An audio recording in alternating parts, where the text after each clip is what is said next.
কষ্ট করছে সেটাও বলি, মাদ্রাসায় কত কষ্ট করছে সেটাও বলি, পায়ে হেঁটে হেঁটে প্রতিদিন 4 কিলো 5 কিলো রাস্তা হেঁটে গেছি, আবার 5 কিলো রাস্তা হেঁটে আসছি এটাও বলি।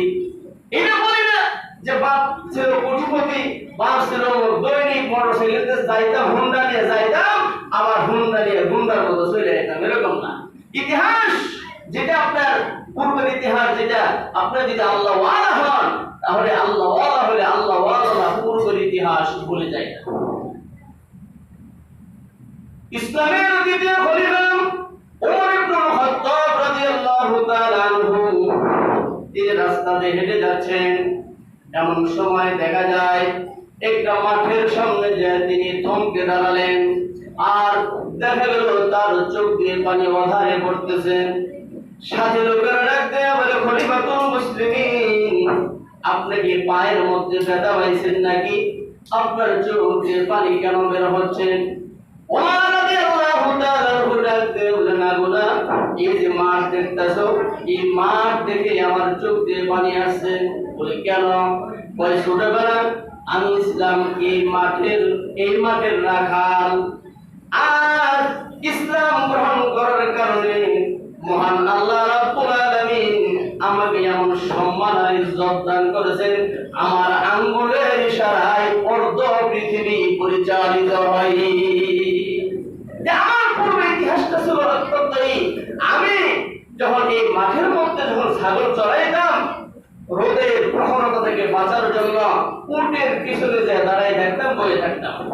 উট আমার মাথার মধ্যে লেদাই দিত, উট আমার মাথার উপরে চাই দিত, আমি বলতে পারতাম না। বাড়িতে যাওয়ার পরে আমার মাথায় যখন দেখা যেত লেদা চেনা, আমার আব্বা বলতো, তোর মাথায় উটের চানা কেমনি আসলো, উটের লেদা কেমনি আসলো?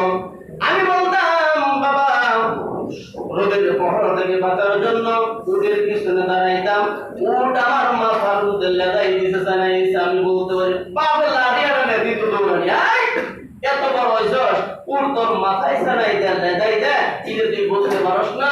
বলে আমি ছিলাম, আমার অবস্থা ছিল এরকম, আমি ছিলাম বকরির রাখাল। আল্লাহ সুবহানাহু ওয়া তাআলা আজকে আমাকে ইসলামের দ্বিতীয় খলিফা বানাই দিয়েছে, এটা একমাত্র ইসলাম গ্রহণ করার কারণে, একমাত্র আল্লাহ সুবহানাহু ওয়া তাআলার হুকুম পালন করার কারণে। আল্লাহর হুকুম পালন করলে কেউ ছোট হয় না, আল্লাহর হুকুম পালন করলে কেউ নিচু হয় না, আল্লাহ তাআলার হুকুম পালন করলে কেউ কোনদিন অসম্মানিত হয় না। এবারে লুকমান হাকিম ডাক দিয়ে বলে, তুমি কি আমার মতো হতে চাও? বলে হ্যাঁ, হতে চাই। বলে কেমনে হবো? বলে 9টা অথবা 10টা সিম্পটম আছে, 9টা বা 10টা বিশেষত্ব আছে। এই 10টা সিম্পটম যদি তোমার মধ্যে ঠিক করতে পারো, আমার বিশ্বাস মহান আল্লাহ রাব্বুল আলামিন তোমার মতো রাখালকে আমার মতো বক্তা বানায়া দিতে পারে। নাম্বার 1, 1 নাম্বার হলো, সংক্ষেপে বলতেছি, 1 নাম্বার হলো চোখের হেফাজত করতে হবে। চোখের হেফাজত, জিনাল আইনি আন নাজরু, চোখের জিনা হইল দেখা, চোখের জিনা হইল দেখা। দেখা বলতে হারাম বস্তু যত আছে এই সকল বিষয়গুলো দেখা হইল চোখের জিনা।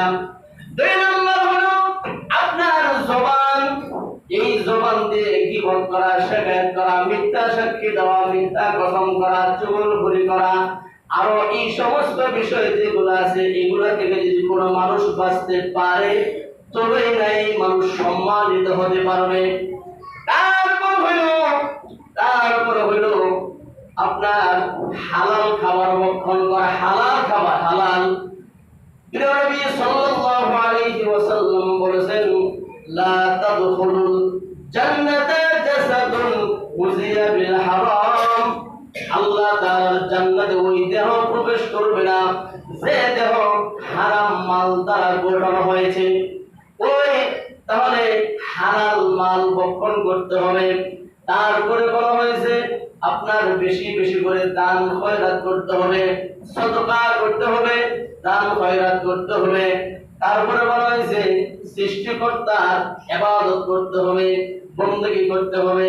তারপরে বলা হয়েছে এতিম মিসকিনদের হক, এতিম মিসকিনদের হক সঠিকভাবে দিয়ে দিতে হবে। তার প্রতিবেশী যারা আছে তাদের খোঁজখবর নিতে হবে। তারপরে বলা হয়েছে আত্মীয়তা বন্ধন করতে হবে, সালামি করতে হবে। তার উপরে বলা হয়েছে মেহমানের ইজ্জত করতে হবে, মেহমানের সম্মান করতে হবে।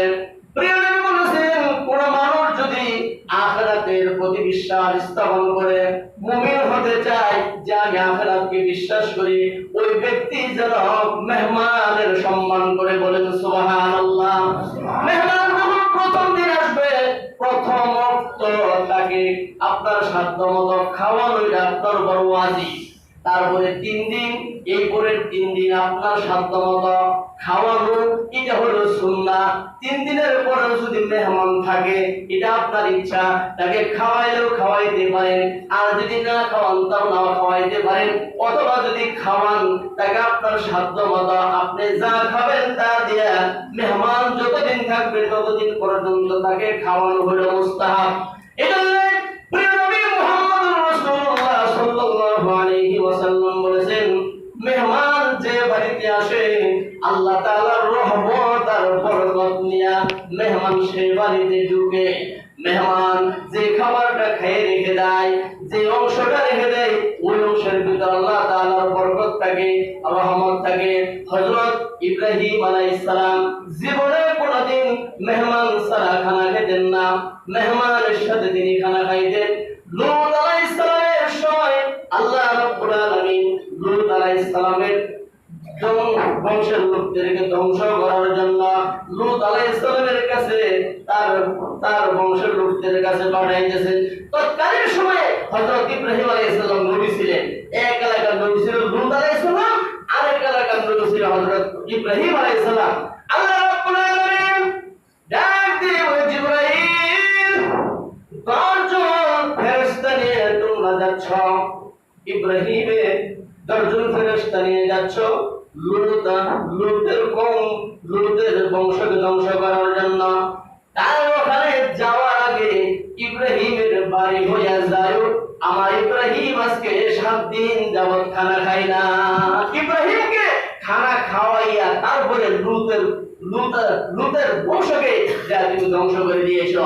তখন ইব্রাহিম আলাইহিস সালামের কাছে যখন আসলেন 10 জন ফেরেশতা, আসার পরে ইব্রাহিম আলাইহিস সালাম মেহমান পায় যখন খুশি হয়ে গেলেন, দেখা গেল যে ফেরেশতারা খালি নিতাছে আর খালি মানে খাবার খালি লড়া, খাবার খালি এদিক থেকে ওদিক করে, কিন্তু মুখে দেয় না।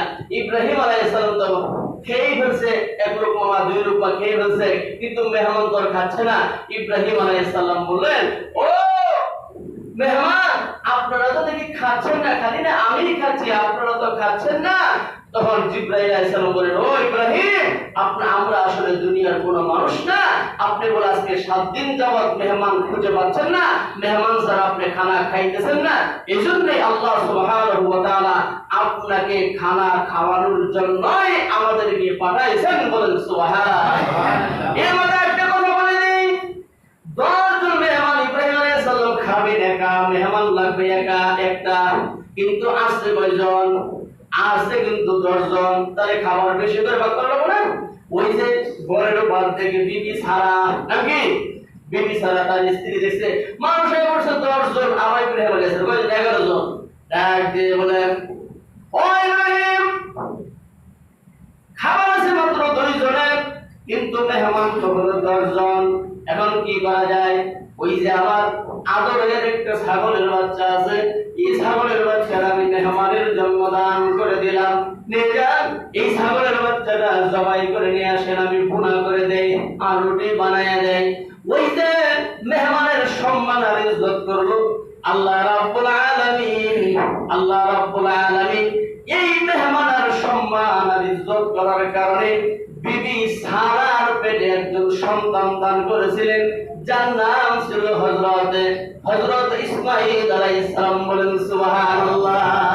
এজন্যই বলা হয়েছে যে তুমি যদি আমার মতো সম্মানিত হতে চাও, আমার মতো যদি ইজ্জতওয়ালা হতে চাও, মেহমানের সম্মান করবা, মেহমানের তাজিম করবা, তবেই না আল্লাহ সুবহানাহু ওয়া তাআলা তোমার সম্মানকেও আমার মতো বাড়াই দিবে আর দুনিয়ার অন্যান্য মানুষের মতো বাড়াই দিবে।